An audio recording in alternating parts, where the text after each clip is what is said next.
Ұлттық арнада ашық алаң. Студияда Мақсат Толықбай. Елімізде вакцинациялаудың екінші кезегі басталды. Бірінші ақпанда салдыртқандар 21 күн өткеннен кейін екінші дозасын алып жатыр. Құрметті көрермен, естеріңізге салып кетейін. Яғни вакцинаны әрбір адам 2 рет қабылдайды деген сөз. Ал жаппай халыққа қашаннан бастап егіле бастайды. Бұл екпені кімдерге екпеген жөн? Қандай кері көрсеткіштері бар? Ашық алаңда кеңінен талқылайық. Армысыздар.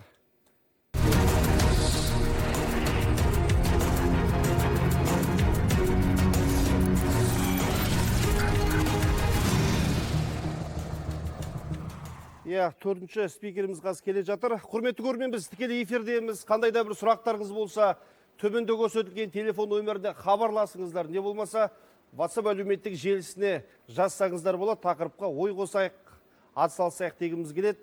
Қош келдіңіздер. Енді бірінші ақпаннан бастап медицина қызметкерлеріне вакцина егуді бастадық. Ары қарай енді мұғалім, полицейлер рет-ретмен кете береді, студенттер деген сияқты. Енді соңғы ақпарат наурызда мәжіліс депутаттарына вакцина салынады деп жатыр. Бүгін ортамызда Берік Сәлімжанұлы келіп отыр. Өзіңіз қалай, вакцина ектіруге дайынсыз ба, қабылдайсыз ба? Кеш жарық Мақсат. Әрине, кезінде ауырып, жанымызды қоярға жер таппай қалғанда вакцина ғана емес, қолымызға не ұстатса, не айтса, соны ішуге, соны егуге дайын тұрғамыз. Оны да ұмытпауымыз керек. Сондықтан әрине, осы тығырықтан шығар жол осы вакцина болса, әрине егуге дайынбыз. Егер қарсы көрсеткіштер болмаса, жаңа дәрігерлер айтқандай. Бірақ бұл жаңа кәсіби науқанды бір саяси науқанға айландырып, жаңа бастық егілгеннен кейін түгеліміз егілейік деген бір саяси науқанға айландырып керек емес. Таңдау еркі болу керек, әркім өзі білу керек. Ең басты сөз ерікті деген сөзді ұмытпауымыз керек. Бізде жаңағы ұжымның бастығы егілсе, топырлап барып түгел егілсін деген бізде ондай, мысалы, ондай бір мынандай жаппайлықты қою керек та, бұл жерде әркімнің өз денсаулығына қарай енді осы тығырықтан шығатын жол осы егілу болса, әрине егілуіміз керек, қолдауымыз керек. Енді әлеуметтік желіде өзіңізде отырасыз, білесіз. Кейбір пікірлер қарап отырсақ, әртүрлі пікір бар. Бірінші сол министр, әкімдер, депутаттардан бастау керек, одан кейін біз егеміз деген сияқты сенбей жатқандар да бар. Мүмкін осы да дұрыс шығар. Әрине, енді бүгін әлеуметтік желіні қарап отырсаңыз, әлеуметтік желіде мүйізі қарағайдай алқалы дәрігерлердің бір кеңесін көрсетіп жатады. Ресей мемлекетінің, болмаса бір басқа. Оларда жаңағы екпеге қарсы бір сөз айтылып жатады. Ол деген желінің ішінде тарқап жүр. Өзі де көңілі сенімсіз тұрған халық, оны көргеннен кейін одан арман шошиды. Осыған бір кәсіби жауап болу керек та біздің мамандардан. Бір кәсіби ашықтық болу керек. Осы егілген адамдардың біз біреуін өзі естіген жоқпыз. Мен осы 20 күн бұрын егілдім, бүгін жағдайым осындай. Болмаса кішкене басым ауырып тұр, болмаса не болды дегенше, бәрі жақсы деген жауап, мысалы, ол дұрыс емес. Сондықтан бір ашық, кәсіби жауап болу керек азаматтардың арасында. Міне бүгін егілді, осындай нәтиже беріп жатыр деп. Жақсы, енді біздің төртінші спикер келді деп жатыр, Айнагүл Мұқанқызы. Осындасыз ба, келіңіз студияға. Қош келдіңіз. Жалпы араларыңызда вакцина ектіргендер бар ма, сіздерде кезек күтіп жүрсіздер ма? Кезекте, сонымен. Айнагүл ханым, сіз алдыңыз ғой дейме вакцина? Алдым вакцинацияны. Қалай, бір кері әсерлер болған жоқ па? Жоқ, ешқандай да әсер. Әрине, қандай да болмасын, сырттан келген белок организмге түскен кезде біз организміміз белгілі жаңағы реакция беру керек. Ол болмайтын болса, ол вакцинаның организмге қандай да болмасын иммунитет шақырып жатыр ма емес па, оны білмейміз ғой. Сондықтан да мына вакцинация жасаған орында аздап қызару мүмкін. Сол жердің факторлар, қызару, иненің орны аздап ісінуі мүмкін, сол жердің кішкене температурасы болуы мүмкін, дискомфорт болуы мүмкін, жалпы әлсіздік болуы мүмкін. Әрине, оның барлығы да иммунитеттің шақырып жатқан немесе осы вакцина организмге салған кезде қарсы тұру қабілетіміздің беріп жатқан реакциясы деп түсіну қажет. Әрине, көп адамдарда дел сал, бас ауыру мүмкін, аздап бұлшық етінің ауыру сезімдері пайда болуы мүмкін. Бұның барлығы да арнайы емді қажет етпейтін, бірнеше күннен кейін өзінен өзі жоғалып кететін сезімдер деп түсіну қажет. Көрерменге айтып жатырмыз ғой, арасы 21 күн деп. Енді Иә. 1 ақпанда осы студияда эфирді арнаған болатынбыз. Медицина қызметкерлері де міне жаппай егуді бастады деп. Иә. Енді қарасақ, бүгін енді 22 ақпан, екінші дозасы егіліп жатқан шығар? Иә, әрине, екінші дозасы бүгін көпшілікке мәлім болғандай, біздің денсаулық сақтау министрлігінің вице-министрлері өздерінің екінші дозасын алып, көпшілікке осы вакцинацияның екінші кезеңі ашылғандығын бір жағынан жария еткенінде хабардармыз. Ал енді әрине 21 күн не үшін? Себебі қандай да болмасын организмге түскен вакцина ол антиденелердің пайда болуыменен сипатталынады. Ал енді сол пайда болған жаңағы сипаттап жатқан антиденелеріміз өзінің бір деңгейіне жеткеннен кейін ол концентрациясы төмендей бастайды. Сол 21 күн дегеніміз сол Яғни осы дейсіз, келіп сұрап жатыр ғой, неге 7 күн емес, неге 14 күн емес, неге 21 күн? 21 күннен кейін төмендеп кетпеу үшін және белгілі бір қалыпты сақтау үшін екінші дозасын салынады. Сол екінші дозадан кейін ол антиденелердің концентрациясы бірнеше есеге дейін еселенеді.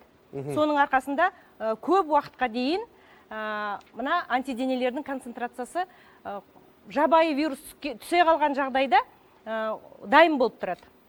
Ал енді екінші доза қандай жағдайда салынбайды? Оның өзінің қарсы көрсеткіштері бар.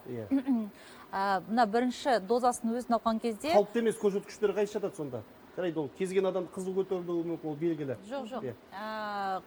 Сол, мысалы, дәл қазір оның жедел аурулары болуы мүмкін, және созылма аурудың өршу кезеңі болуы мүмкін. Және де қандай да бір аллергиялық жағдайлар болса, олар қарсы көрсеткіштер болып саналады. Бірақ мына екінші дозасын алардан бұрын, осылардан басқа, мысалы, бірінші реттік дозаны алмаған адамдарға міндетті түрде ол екінші дозалық бірден салынбайды. Яғни міндетті түрде бірінші этапындағы салынған адамдарға ғана салынады.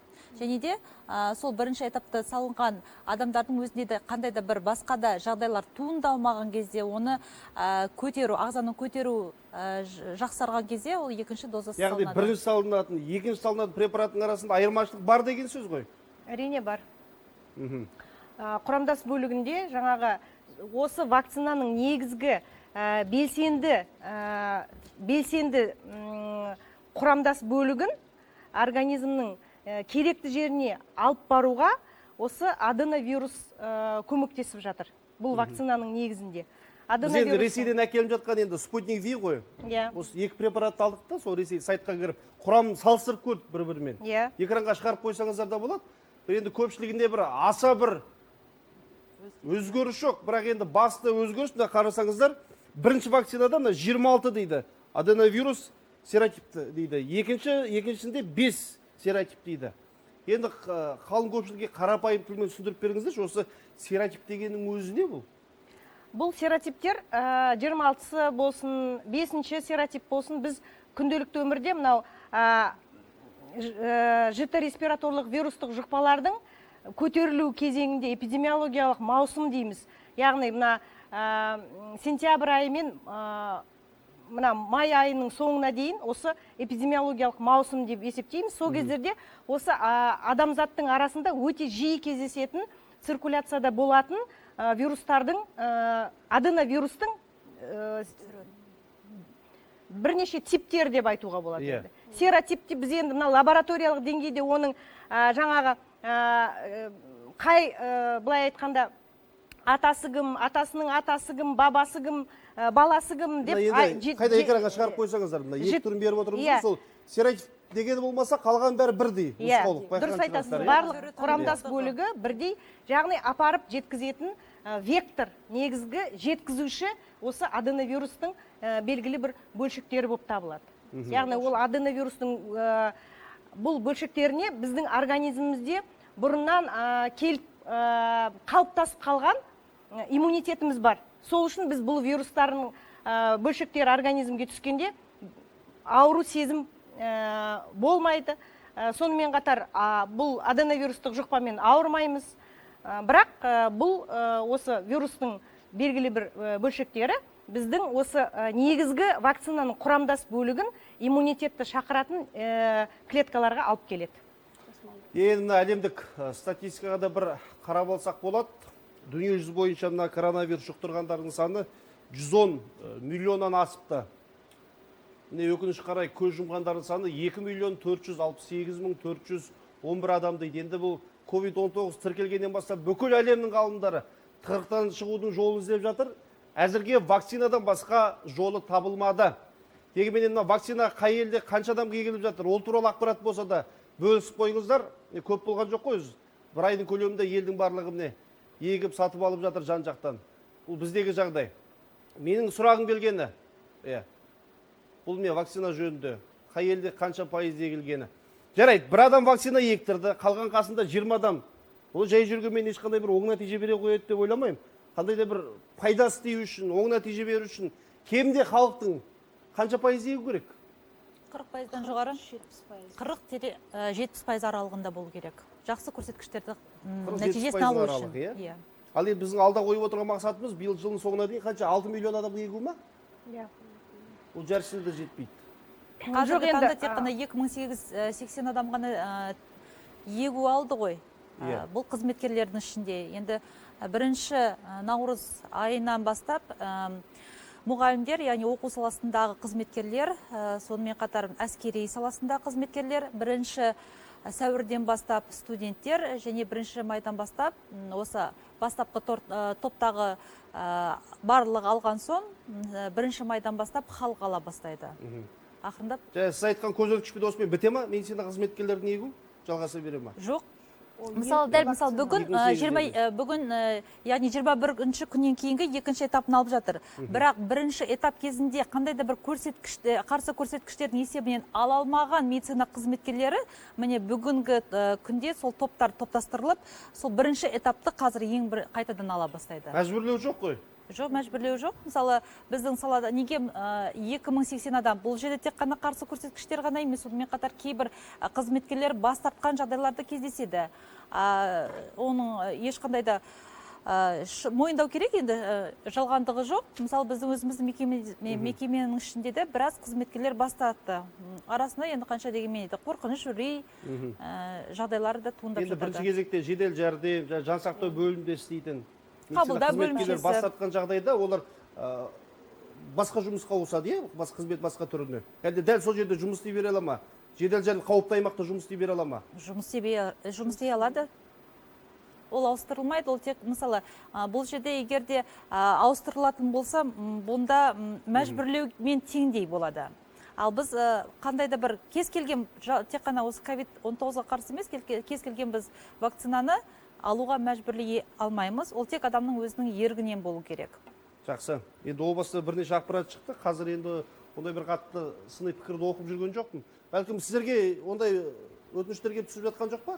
Бізді мәжбүрлеп жатыр деген сияқты байқалмай ма? Жоқ, ондай өтініш, ондай мәжбүрлеу, ондай бізге келіп түскен жоқ. Бізде бір осы жаңа маңайында тұрған осы саланың мамандарына бір сұрағым, осы егілген адамдардың бүгінгі жағдайлары туралы мониторинг қалай жүреді?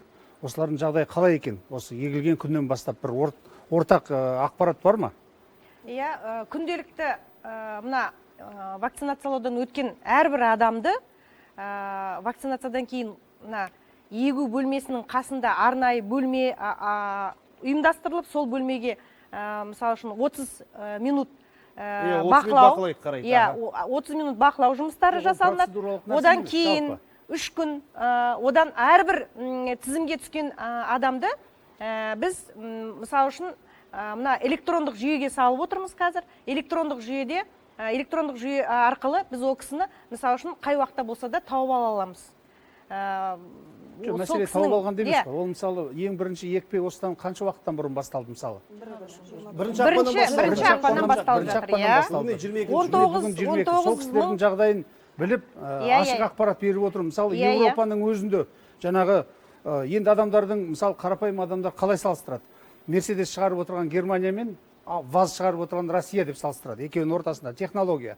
Ана жақта жаңа адам өлімі пайда болды. Ал бізде барлығы тыныш, барлығы түзу, жақсы сезінеді өзін деген ақпаратқа сенімсіздікпен қарайды. Сондықтан соның барлығын бір ашық халықтың көз жететіндей ақпарат беріп отыру бүгін немше өте маңызды. Халықтың сенімінен шығып кетпеу үшін. қазір Құдай сақтасын, егер бұл екпенің арқасында тағы бір мысалы ресми емес ақпарат шығып қазір ютубтан тарқайтын болса, ол деген тағы бір алдаудың бір түрі болып шығады. Сондықтан халықтың сенімі өте маңызды бұл жерде. Мына еріктілік пен халықтың сенімі бірінші кезекте. Бір ауыр жағдайлар тіркелген жоқ ондай. Бірде-бір ауыр жағдай тіркелген жоқ. Мен жаңағы айтып өткендей, жергілікті және жалпы организмде болып жатқан өзгерістер ол күтіп отырған осы реакция деп есептелінеді. Яғни біз оны осы вакцинаның инструкциясынан да білеміз. Еріктілердің арасында жүргізілген вакцинациялау кезіндегі күтілген жағдайлар, болған жағдайлар біздің мысалы үшін егілген адамдардың арасында да күтілген жағдай ретінде тіркеліп отыр. Ол жалпы осы вакцинация алғандардың санынан 4-6% жағдайда кездесіп отыр. Ол ресми мәлімет, ол әрбір өңірде күнделікті статистика келіп жатыр.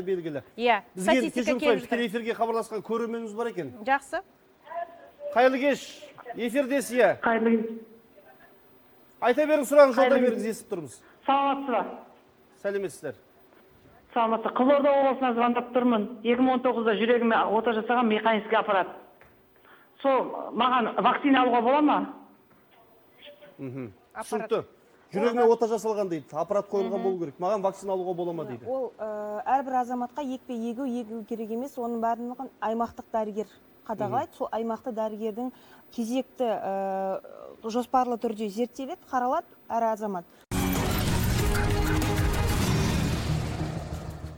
Хабарымыз жалғастырайық. Енді вакцина тақырыбына келіп жатырмыз ғой. Бәрібір енді түбінде көпшілік салдыратыны белгілі. Дегенмен, кімдерге салуға болады, кімдерге салуға болмайды. Осы мәселеге тоқталсақ. Енді созылмалы ауру дейміз. Солардың ішінде мысалы үшін қайсы жатады? Созылмалы ауру дегенде жүрек қан тамыр жүйесі аурулары. Оған жаңағы созылмалы жүрек жетіспеушілігі бар адамдар, инфаркт алған адамдарда немесе артериалдық давлениесі бар кісілерде, сахарный диабет дейміз, қант диабеті бар кісілерде, немесе жаңағы ол кісілер қауіп-қатер тобына жатады. Созылмалы ауру бар. Біз екінің бірінде бар ғой? Иә, ол адамдардың барлығын өзінің кезекті аймақтық дәрігеріне барады. Сол жерде жаңа тексерістен өтеді, сол вакцина алудың алдында. Егер де ешқандай дәл сол уақытта өршу фазасы болмай, ешқандай қарсы көрсеткіштер болмаса, ондай кезде екпе салынады. Оны ондай қауіп-қатер тобындағы адамдарды міндетті түрде өзінің дәрігері шешетін болады. Аяқ жүкті келіншектерге шаяқ алып? Жоқ, олар сосын тұрақты, нақты қарсы көрсеткіштер бар. Оларға жүктілер кіреді, бала емізетін аналар кіреді. Бала емізетін аналарға да болмайды? Иә. Сосын және де онкологиялық аурулармен ауыратындар болады, немесе жаңағы адам иммунитет тапшылығы ауру дейміз ғой, немесе ВИЧ-инфекция. Ондай нақты бекітілген бе? Нақты бекітілген. Осы кісілерге мүлде салуға болмайды. Енді вакцина алатын алдында міндетті түрде сол медициналық тексеруден өту қажет пе, әлде қажет болған жағдайда ғана өте ме? Жоқ. Әрбір вакцина алатын азамат міндетті түрде тексеруден өтеді. Егер де ол кісіде қазіргі ОРВИ немесе ЖРВИ, дене қызуының көтерілуі тұрақты түрде, немесе жөтел, қандай да бір аллергиялық бір көрсеткіштері болып, адам мазасызданып тұрса, ол санатқа жататын адам болса да, оған салмайды уақытша. Ол уақытша көрсеткіштеріне жатады. Аймақтарда соның барлығын тексеріп жата ма біз? Әрине қарау. Ол медициналық қарау деп есептелінеді. Ол арнайы бар бір лабораториялық, зертханалық тексеруден өту, немесе бір функционалдық, бір қондырғылардың көмегімен қарау деген емес. Дәрігер қарайды, арнайы сұрақтар бар. Сол сұрақтар қосымша қойылу арқылы қандай да бір қауіп-қатер факторлар бар ма, жоқ па, соның бәрі анықталынады. Оның үстіне сіз мысалы үшін белгілі бір өзіңіздің дәрігеріңізде диспансерлік жаңағы учетта тұратын болсаңыз, әрине сіздің жағдайыңыз белгілі. Енді біз жаңа айтып өткен жоқпыз, арнайы осы бірінші деңгейде, бірінші этапта вакцинаның келіп түсуіне байланысты көрсетілген топтар бар. Олар ең бірінші медицина қызметкерлері, одан кейін енді медицина қызметкерлерінің ішінде де мына жұқпалы аурулар ауруханасында, мына емханаларда, сосын мына жедел жәрдем жүйесінде жүрген, қауіп қатер тобына жататын медицина қызметкерлерін атап өтуіміз керек.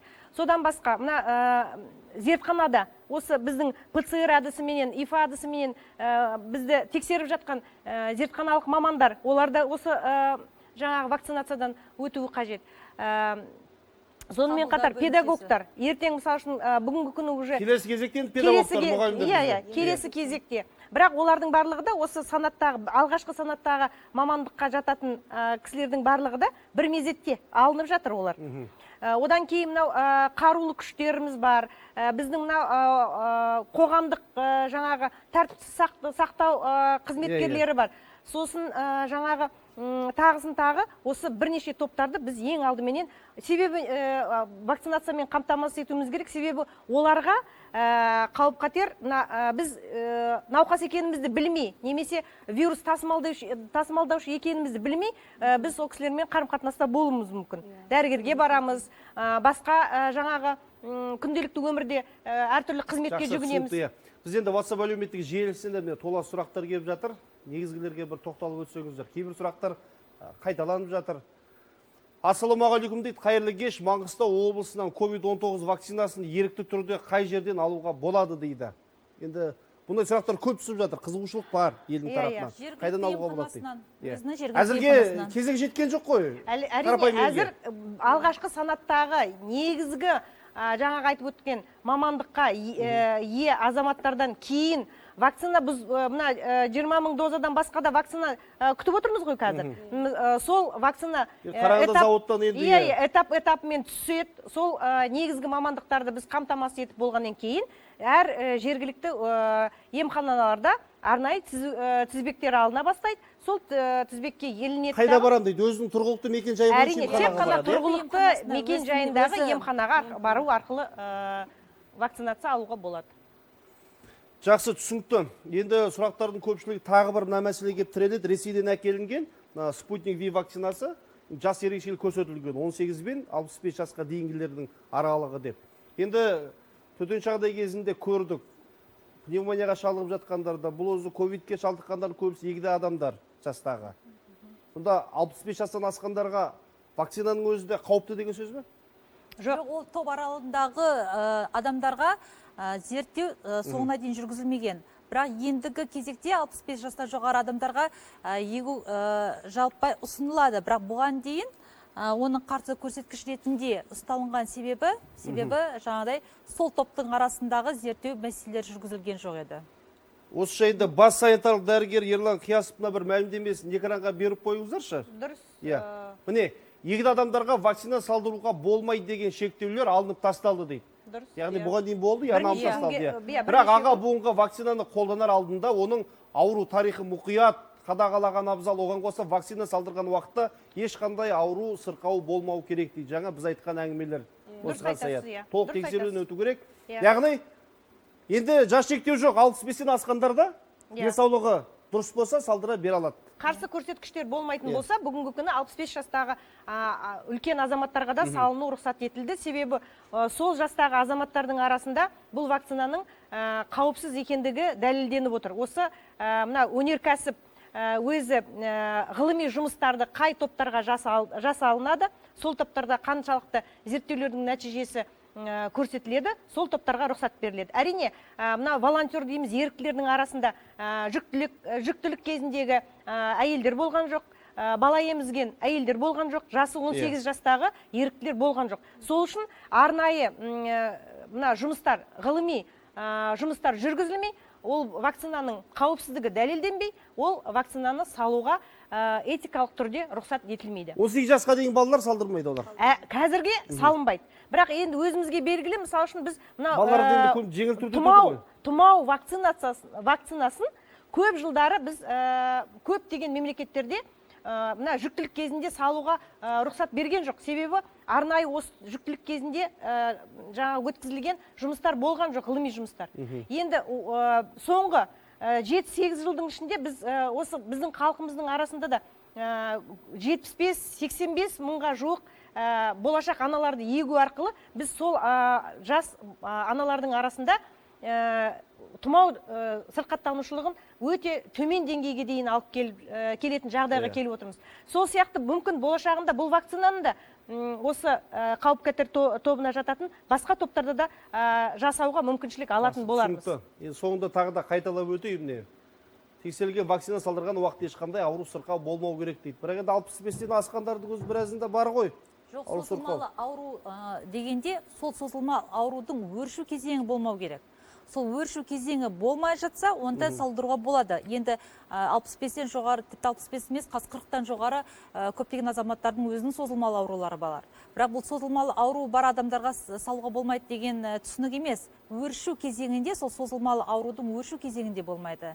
Және де жіті аурулар кезінде. Жақсы, бізде қазір Ресейден әкелінген вакцина салдырып жатырмыз. Спутник V 20 мың дозасы әкелінді.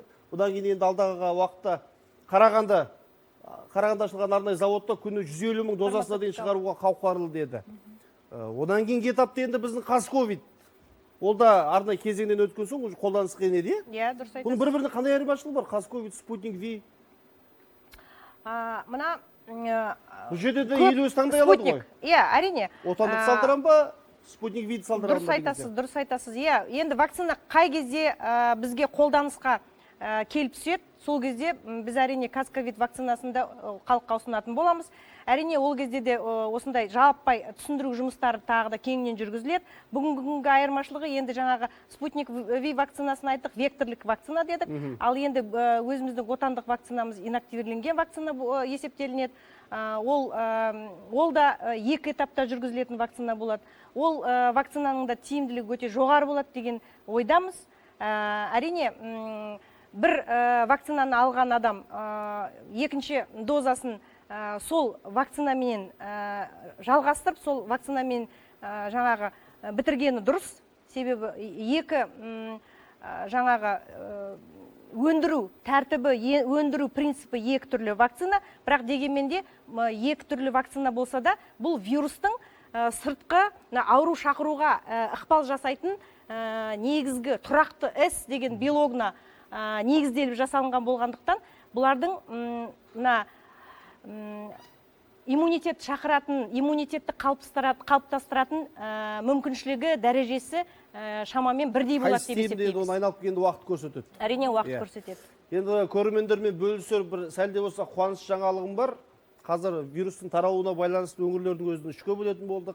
Қызыл аймақ, сары аймақ, жасыл аймақ деген сияқты. Әйтеуір қызыл аймақтан өңірлердің барлығы шықты. Қазір өзіне 1-2-4 өңір сары аймақта, қалғандары жасыл аймақта. Жалпы жұқтырғандардың саны да күн өткен сайын азайып келе жатыр дейді. Берік мырза, сіз ел арасында жүресіз ғой. Біздің халық жауапкершілік қалай, қаншалық сезін алып жүр қазір? Енді әрине осы ковид басталған кезде ең басында расын айту керек, оған дұрыс мән бермедік. Оны тіптен енді осы өзімізде осыны ауырып тұрдық. Осыны талай өкінішке орай жақындарынан айырылып қалды. Ойламаған жерден мысалы. Осының барлығы бүгінді менің ойымша мына жауапкершілікке әкеліп отыр, сезінуге біз міндеттіміз. Өйткені бүгінгі осы вакцинаны жаңа міне түсіндіріп отырған біздің ғалымдарымыз бүгін ашық түрде түсіндіру керек бұны кісілерге. Тағы да ашық түрде жаңағы құрамын, неге бұның қандай айырмашылығы бар, адамдардың күдігін сейілтіп.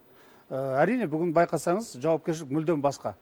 Бұрын бір масканы таққанның өзінде бір езу тартып, бір күлкі қылып ойын қылатын адамдар қазір киім кигенде киіп жүр. Маскасы жоқ адамнан қорқасыз? Маскасы жоқ адамнан қорқасыз. Иә, сондықтан бұл мәдени жаңағы медицина мәдениетте осылай басқа түскеннен кейін өкінішке орай қалыптасады. Сондықтан халықтың бүгінгі жауапкершілігі өте жоғары деңгейде, байқасаңыздар.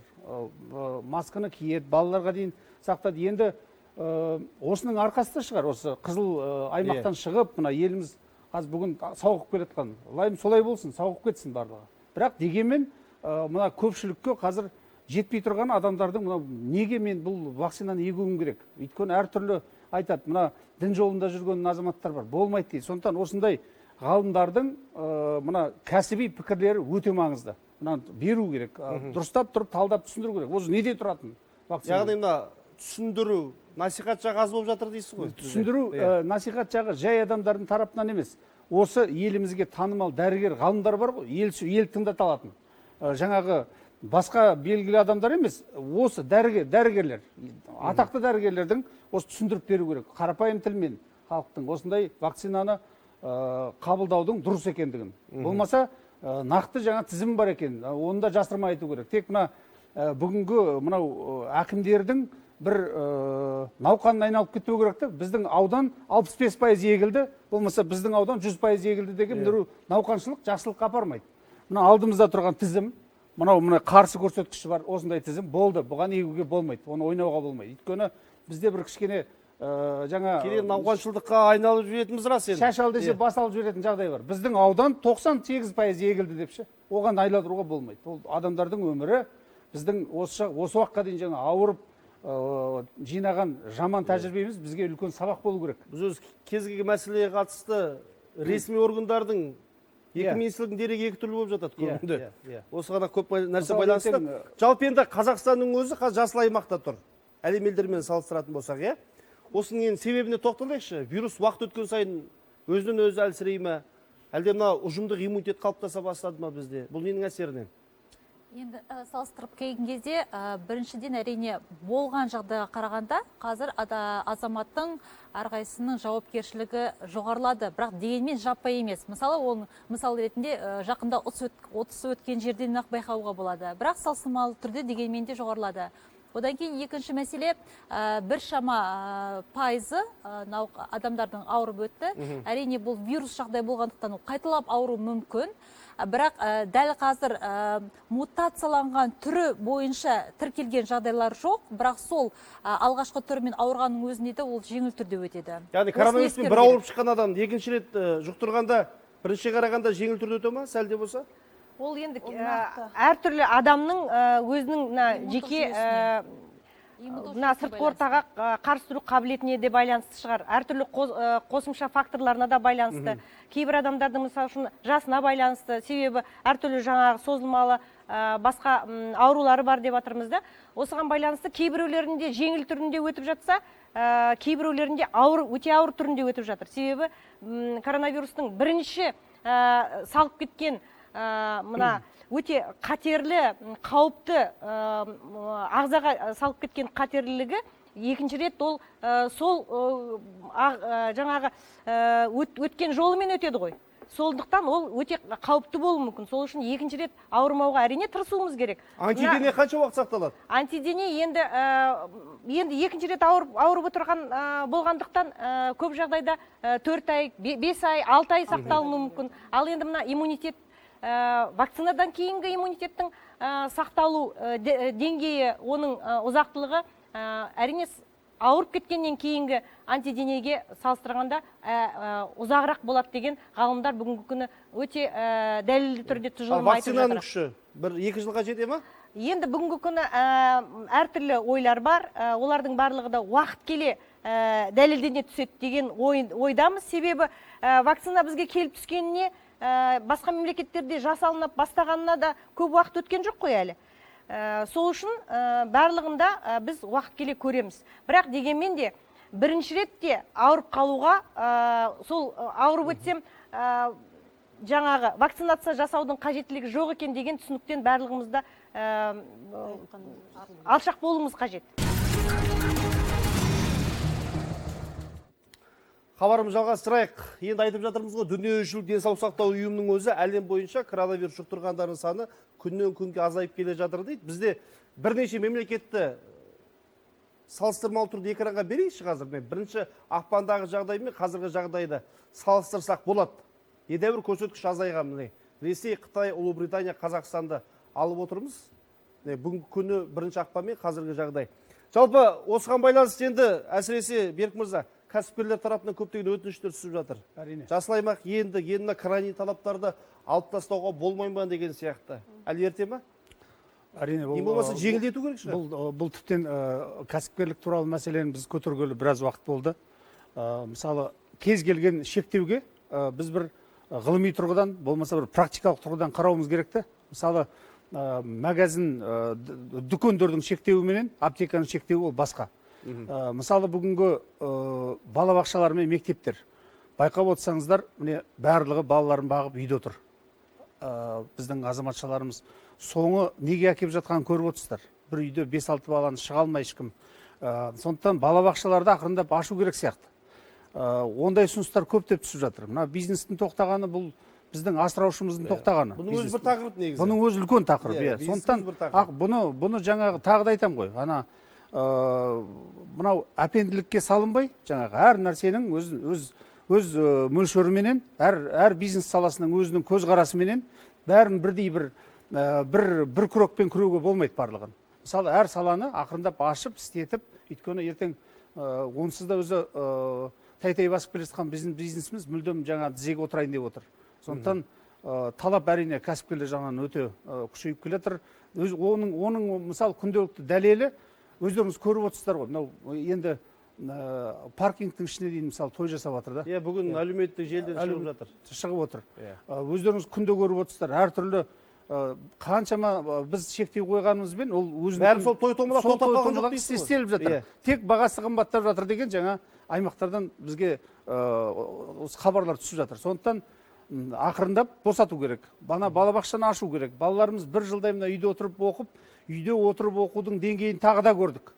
Балаларымыз білім деңгейі төмендеп келе жатыр. Сондықтан ақырындап ашып, бастап мынау күнделікті өмірге Құдайға шүкір, бүгін көрсеткіш төмен түсіп, соңғы 1-2 айда сезіледі. Той томалақ қайдадан қарқын ала бастаған сияқты. Мәселе түстен той томалақ. Бұл енді заңның орындалуы әлсіз ба? Неден? Бұл былай қараса монитор топтар бар бізде, мобильді топтар. Мониторлық топтар бар. Дегенмен айтып отырмын ғой. Мысалы, барлығына бірдей, мысалы мониторлық топтың болмаса жаңа санитарлық дәрігердің айтуымен ғана деп емес. Бір айтып отырмын ғой, біз осындай депутаттық сауалдар жолдамақшы болғанбыз. Әр бизнестің саласына әртүрлі көзбен қарауымыз керек. Мысалы, вахтада жүрген біздің жер қойнауын игеретіндер, олардың талабы бөлек, ауылдағы фермерлер бөлек. Мысалы, бізде ауылдағы фермерлер былтыр өзінің еккен өнімін ала алмай қалды, шығармай қалды. Жаңағы ауылдан шығармай қойды, кіре алмай қойды. Ауыл шаруашылық саласы бөлек, өнеркәсіп бөлек, сауда бөлек. Соның барлығына жеке-жеке көзқараспенен ақырындап қайтадан бизнесті біз қайта өзінің күшіне енгізіп, қайта қозғалуына, ары қарай дамуына мүмкіндік беруіміз керек. Енді дәрігерлердің көзқарасы қалай? Ашамыз ба бәрін, әлде ерте ме? Енді бұның бәрі ең бірінші мына эпидемиологиялық ахуалға байланысты. Ал енді ол эпидемиологиялық ахуал енді сіздің айтып отырған бүгінгі әлеуметтік жағдайымыз, экономикалық жағдайымыздың барлығы да түбіне келгенде әрқайсымыздың осы жұқпаға деген, өзіміздің айналамызға деген жауапкершілігіміз, мына азамат ретінде өзіміздің қасымыздағы адамды ауыртпайтындай жағдайға келетіндей іс-әрекет жасауымызға байланысты екендігін барлық осы дүние көрсетіп отыр бүгінгі күні. Барлық іс-әрекетіміз дұрыс болса, қолымызды дер кезінде жуып отырсақ, маска кие деген жерге киіп отырсақ, 1,5-2 метрлік арақашықтықты сақтау деген жерде сақтап отыратын болсақ, және тағы басқа мінекей дезинфекциялық орында қажет ететін іс-шаралар болса, оны дер кезінде жасап отыратын болсақ, желдету мәселесін жасап отыратын болсақ, көпшілік орындарға баруды кішкене азайтатын болсақ, көпшілік той томалақты азайтатын болсақ, Сәнжанұлы айтқандай, әрине оның барлығы да болады. Балабақша мәселесі өте бір өзекті болып тұр. Енді әрине бір атаның бірі үйде қалуға мәжбүр, бала қарап. Бұрынғыдай емес, енді 30-50%-дан асырмайды қазір балабақшаларда. Балаларды жеңіл түрде өтетін білеміз. Мүмкін ең болмаса балабақшаларға рұқсат беру керек шығар. Енді балалардың арасында да болып жатыр ғой жағдай. Бірінші қаңтардан бастап мектепте және балабақшалар ашылды ғой, енді салыстырмалы түрде жаппай. Бірақ дегенмен де мына балабақшалар мен мектептерге келетін болсақ, балалардан біз бұға дейін де айтқан, біз балалардан балаға деген жиілік өте төмен болады, 0,3% деген біз. Бірақ дегенмен де қанша бүгінгі күннің өзінде де балалардың арасында, мектептердің арасында шығып жатқан жағдайлар бар. Бірақ бұны тіптеп біз анықтаған кезде баланың жұқтыруы отбасынан басталып отыр. Яғни бұл жерде балабақша мектептерге байланысты емес, ересек адамдарға тікелей байланысты болып тұр ғой. Яғни ересек адамдар өзінің қарасаң, елордада 21 мектеп карантинде екен қазір. Енді мектептің карантиніне керек, егер анау аулада асыр салып ойнап жүрсе бәрі қосылып. Ол ол мысалы балаларға Ол емес, балаға бәрібір қайталап шектеу айтамын, болмайды ғой. Сен отбасыларына күндіз балалардың байланысты қасындасыз ғой, тікелей жұмыс істейсіз. Қазір жағдай қалай өзі? Қазіргі жағдай енді балалар арасында әрине бәсеңдеді қазіргідегіндей. Бірақ та балаларда аз жұқтырғанменен оларда жаңағы осложнение дейді, асқыну белгілері көп кездеседі, үлкен кісілерде кездеспегенменен балаларда өте асқыну жүйелері бар. Сол себепті біз балабақшаларды қазір ашылғанын біз қатты қалап отырған жоқпыз. Өйткені балаларға үлкен кісілер сияқты шектеу жасай алмайсың ғой. А балалар барғаннан кейін олар бірге ойнайды. Бірге ойнағаннан кейін ол егер де біреуде бір бала ауырып келіп тұрса, егер топта қанша бала бар, соның бәрі де бірдей жұқтырады деген сөз. Өйткені бізде әлі жойып кеткен жоқ қой, эпидемиологиялық жағдай алынған жоқ. Сол себепті әлі балабақшаларды толықтай ашу дұрыс емес деп ойлаймын. Бірақ бұл жерде тағы да қоса кететін мәселе, мысалы балалардың өзіне де ауырып карантин 14 күндік карантин жариялағанда, басқа балалардан ПЦР алған кезде басқа балаларда теріс анықталып отыр ғой. Ал ересек адамдарда, мысалы тағы да бұнда менің айтайын деп отырғаным, балалардан бұрын бірінші ересек адамдардың арасындағы жауапкершілік жоғары болу керек. Соның себебі балалар көбінесе үлкен ересек адамдардан балаларға жұғу жиілігі өте жоғары болады. Жақсы, WhatsApp әлеуметтік желісінде де тола сұрақтар келіп жатыр. Енді бәрін оқып үлгермейміз. Менің қояр сұрағым, бұл вакцинаны өз еркімізбен алып жатырмыз ғой. Бізге вакцина алдырады деген қолымызға анықтама бере ме, жол жүреміз, пойызға мінеміз дегендей, сол кезде кедергі болмайтындай қандай көмек бар, сол жөнінде айта кетсеңіздер дейді. Дәл қазір анықтама беріле ме бізде? Ол міндетті түрде, құжат жайында да айтылып жатыр қазір. Электронды түрде, міндетті түрде ол жазылады. Қай адам, қандай вакцинаны қай уақытта, қандай мөлшерде алған міндетті түрде жазылады. Әрине, егер қолына беріле ме анықтама, берілмей ме? жол жүретін болса, барып сол мекемеден сол қағазды сұраса, ол сол қағазды алуға әбден мүмкіндігі бар. Енді әлем біраз мемлекеттері талап қойып жатыр, электронды құжатың болмаса, шетелге ұша алмайсың, қоғамдық орындарға бара алмайсың деген сияқты. Бұл ақырда бізге де келуі мүмкін сияқты ғой. Оны шығарып алуға болады ғой. Тұруын ертең шектеу болмай ма дегенде күдік бар ғой. Қазір енді арна электрондық жүйе бар ғой. Әрине, әрбір вакцинациядан өткен адам өзінің жаңағы статусын дәлелдеу үшін сол мекемеден арнайы құжат алуға мүмкіншілігі бар. Ал енді жүріп тұрсын шектеуге байланысты пікірлеріңіз қалай? Мынау вакцинадан өтті, мынау өтпеді, анау барған жерге мынау бара алмайды деген талап. Жоқ, ондай талап қойылмайды. Бізде ондай жоқ қой, келуі мүмкін ба деген ғой. Кейбір елдерде қазір қабылданып жатыр. Ол енді эпидемиологиялық ахуал төмен мемлекеттер мүмкін қабылдап жатқан шығар. Ондай, бірақ біздің мемлекетте бүгінгі күні ондай әңгіме қозғалып жатқан жоқ. Бір мәселені туындатып жатыр. Қазір мысалы жаңа бала бағып отырмыз деп отыр ғой. Көп біздің азаматшаларымыз балалармен отыр. Мына бала бағу деген мәселе, бұның өзін бұл үлкен жұмыс дегенмен бірдей. Қазір мысалы осы мәселе келесі мәселені туындатып жатыр. Бала бағып отырған әйелдерді мына еңбек стажына, жұмыс істемесе де еңбек стажына қосып, осыған зейнетақыны төлеп, бұл кісілерге осындай болсын қолдар жасауымыз керек деген бір пікір туындап келе жатыр қазір. Мысалы 5 баланы бағып өсіріп, адам санатына Қазақстан азаматының қатарына қосу деген үлкен жұмыс. Ол тіптен коронавирус болмай-ақ қойсын. Бала бағудың өзі де. Сондықтан осы жаманшылықтың өзі міне бір туындап қажет етіп отыр. Мына аналарға осындай көмек ретінде. Бұны бір стаж ретінде қарауымыз керек бұл. Үлкен бір ауыр жұмыс бала бағу деген. Әрине, дұрыс айтасыз. Оған қосыламыз. Енді эфирді пайдаланайық. Мынандай сұрақтар да көп түсіп жатыр. Енді бірінші кезеңде білесіздер, жаппай ауру өршігенде Қытайдың дәрісіне дейін шөбіне дейін ішіп кеттік қой. Дәрі таппай сандалып. Қалай тамақтанған дұрыс дейді. Әйелдер тарапынан көп жазып жатыр. Мен диетада едім. Иммунитетім әлсіреп кетпей ме? Не ішіп, не жеген жөн деген сияқты. Қысқаша бір кеңестеріңіз айтып кетсеңіздер. Тамақтануға байланысты. Құндылықты тағам болу керек қой. Ең бірінші ақуыз дейміз, екінші көмір су дейміз, үшінші май қышқылдары деп отырмыз ғой, енді судың орны бөлек. Осы негізгі, яғни тағамның асқазанда толтыру мақсатында емес, яғни оның құнарлығына рационда міндетті түрде сол болса, жеткілікті соның өзі. Ақуыз көп тамақтарды немесе белковый тамақтар деп айтамыз. Тамақтың түрлерін айтып өтіңізші. Кәдімгі айран, сүт өзіміздің ақ. Және де ет тағамдары ең көп. Сосын және де жеміс жидектер. Құнарлы тамақтанып жүрген адам ешқандай бір иммунитеті төмен болмайды. Сосын тез ауруды қабылдамайтын болады. Ең бастысы сол тамаққа көңіл берген дұрыс. Тағы ұйқыға анық болу керек дейді.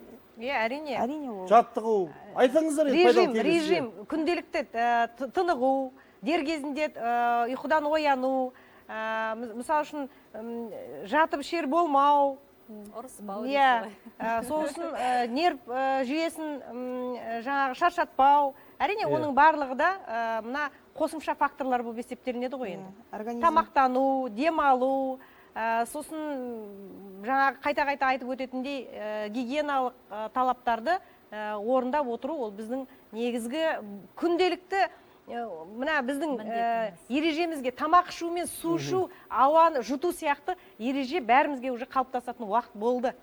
Соны күнделікті сақтап отырсақ, ары өткенде, бері өткенде қолымызды жуып, санитайзер деген осы күні керек жерде де, керек емес жерде де орнатылып жатыр.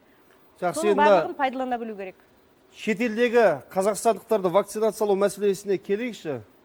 Осыған байланысты сұрақтар болып жатыр. Әсия Рүстемованың бір сөзін экранға шығарғым келіп отыр, көрермен назарына.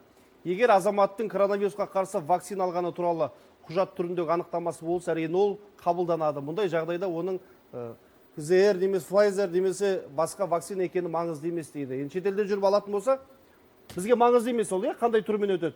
Әрине. Мен Тек жаңа айтып қана спутник V болу керек, тек қана қазковид болу керек деген ондай талап жоқ. Ондай емес.